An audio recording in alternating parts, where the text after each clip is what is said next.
राजन, माघ स्नान के लिए मुख्य तीर्थ और नियम।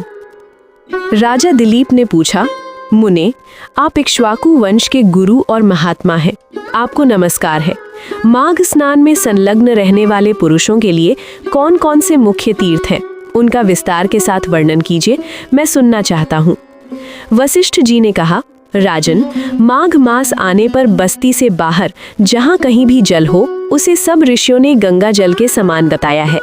तथापि मैं तुमसे विशेषतः माघ स्नान के लिए मुख्य तीर्थों का वर्णन करता हूँ। पहला तीर्थ राज प्रयाग, वो बहुत विख्यात तीर्थ है।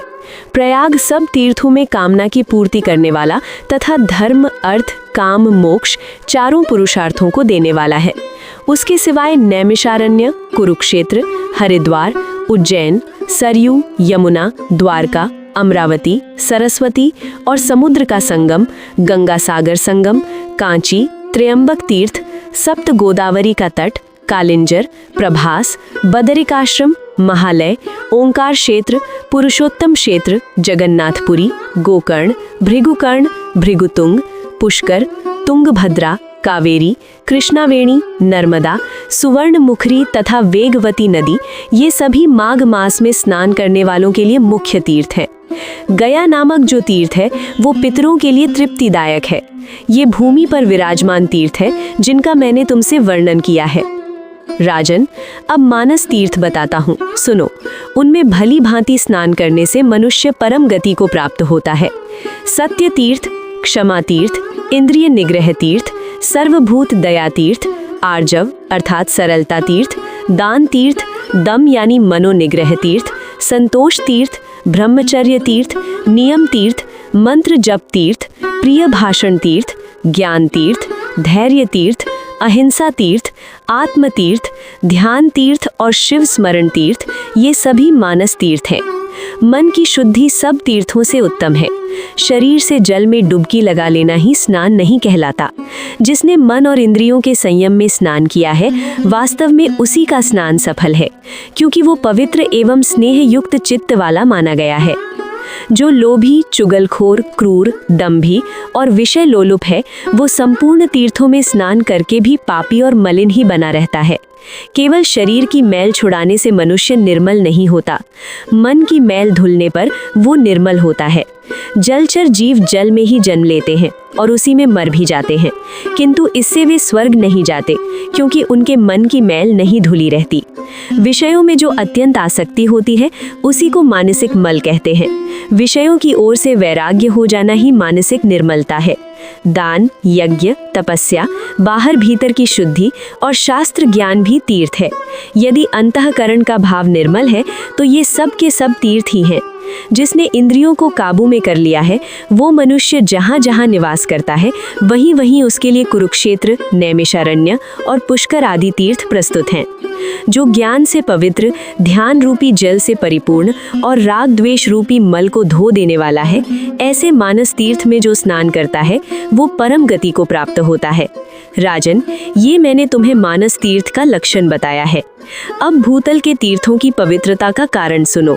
जैसे शरीर के कुछ भाग परम पवित्र माने गए हैं, उसी प्रकार पृथ्वी के भी कुछ स्थान परम पवित्र माने गए हैं। भूमि के अद्भुत प्रभाव, जल की शक्ति और मुनियों के अनुग्रह पूर्वक निवास से तीर्थों को पवित्र बताया गया है। इसलिए भौम और मानस सभी तीर्थों में जो नित्य स्नान करता है, वो परम गति को प्राप्त होता है। प्रचुर दक्षिणा वाले अग्निष्टोम आदि यज्ञों से यजन करके भी मनुष्य उस फल को नहीं पाता जो उसे तीर्थों में जाने से प्राप्त होता है। जिसके दोनों हाथ, दोनों पैर और मन भली भांति काबू में हो तथा जो विद्या, तप और कीर्ति से संपन्न हो, वो तीर्थ के फल का भागी होता है। जो प्रतिग्रह से निवृत्त, जिस किसी भी वस्तु से भी संतुष्ट रहने वाला और अहंकार से मुक्त है, वो तीर्थ के फल का भागी होता है। श्रद्धा पूर्वक एकाग्र चित्त होकर तीर्थों की यात्रा करने वाला धीर पुरुष कृतज्ञ हो तो भी शुद्ध हो जाता है। फिर जो शुद्ध कर्म करता है तो उसकी तो बात ही क्या है। वो मनुष्य पशु पक्षियों की योनि में नहीं पड़ता, बुरे देश में जन्म नहीं लेता, दुख का भागी नहीं होता, स्वर्ग लोक में जाता है और मोक्ष का उपाय भी प्राप्त कर लेता है। अश्रद्धालु, पापात्मा, नास्तिक, संशयात्मा और केवल युक्तिवाद का सहारा लेने वाला ये 5 प्रकार के व्यक्ति तीर्थ फल के भागी नहीं होते। जो शास्त्रोक्त तीर्थों में विधि पूर्वक विचरते हैं और सब प्रकार के द्वंद्वों को सहन करते हैं, वे ही धीर मनुष्य स्वर्गलोक में जाते हैं। तीर्थ में अर्घ्य और आवाहन के बिना ही श्राद्ध करना चाहिए, वो श्राद्ध के योग्य काल हो या ना हो। तीर्थ में बिना विलंब किए श्राद्ध और तर्पण करना चाहिए, उसमें विघ्न नहीं डालना चाहिए। अन्य कार्य के प्रसंग से भी तीर्थ में पहुंच जाने पर स्नान करना चाहिए। ऐसा करने से तीर्थ यात्रा का नहीं, तीर्थ स्थान का फल अवश्य प्राप्त होता है। तीर्थ में नहाने से पापी मनुष्यों के पाप की शांति होती है। जिनका हृदय शुद्ध है, उन मनुष्यों को तीर्थ शास्त्रोक्त फल प्रदान करने वाला होता है।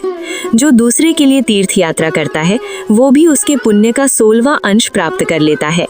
कुश की प्रतिमा बनाकर तीर्थ जल में स्नान कराएं। जिसके उद्देश्य से उस प्रतिमा को स्नान कराया जाता है, वो पुरुष तीर्थ स्थान के पुण्य का 8वां अंश प्राप्त करता है। तीर्थ में जाकर उपवास करना और सिर के बालों का मुंडन करना चाहिए। मुंडन से मस्तक के पाप नष्ट हो जाते हैं। जिस दिन तीर्थ में पहुँचे, उसके पहले दिन उपवास करें और दूसरे दिन श्राद्ध एवं दान करें। तीर्थ के प्रसंग में मैंने श्राद्ध को भी तीर्थ बताया है। ये स्वर्ग का साधन तो है ही, मोक्ष प्राप्ति का उपाय भी है। इस प्रकार नियम का आश्रय ले माघ मास में व्रत ग्रहण करना चाहिए और उस समय ऐसी ही तीर्थ यात्रा करनी चाहिए।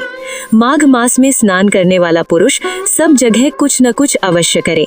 बेर, केला और आंवले का फल, सेर भर घी, सेर भर तिल, पान, 1 आढ़क चावल, कुम्हड़ा और खिचड़ी, ये 9 वस्तुएं प्रतिदिन ब्राह्मणों को दान करनी चाहिए। जिस किसी प्रकार हो सके माघ मास को व्यर्थ नहीं जाने देना चाहिए। किंचित सूर्योदय होते ही माघ स्नान करना चाहिए तथा माघ स्नान करने वाले व्यक्ति को यथाशक्ति शौच संतोष आदि नियमों का पालन करना चाहिए। विशेषतः ब्राह्मणों और साधु सन्यासियों को पकवान भोजन कराना चाहिए। जाड़े का कष्ट दूर करने के लिए सूखी लकड़ी का दान करना चाहिए। गरम कपड़े, ओढ़ना, बिस्तर, यज्ञोपवीत, लाल वस्त्र, रुईदार रजाई, जायफल, लौंग, पान, कंबल, हवा से बचने वाले ग्रह, मुलायम जूते और सुगंधित उपटन दान करें। माघ स्नान पूर्वक घी, कंबल, पूजन सामग्री, काला अगर, धूप, मोटी बत्ती वाले दीप और भांति भांति के नैवेद्य से माघ स्नान जनित फल की प्राप्ति के लिए भगवान माधव की पूजा करें। माघ मास में डुबकी लगाने से सारे दोष नष्ट हो जाते हैं और अनेकों जन्मों के उपार्जित संपूर्ण महापाप तत्काल नष्ट हो जाते हैं। ये माघ स्नान ही मंगल का साधन है, यही वास्तव में धन का उपार्जन है। भला माघ स्नान मनुष्यों का कौन कौन सा कार्य नहीं करता। वो पुत्र, मित्र, कलत्र, राज्य, स्वर्ग तथा मोक्ष का भी देने वाला है।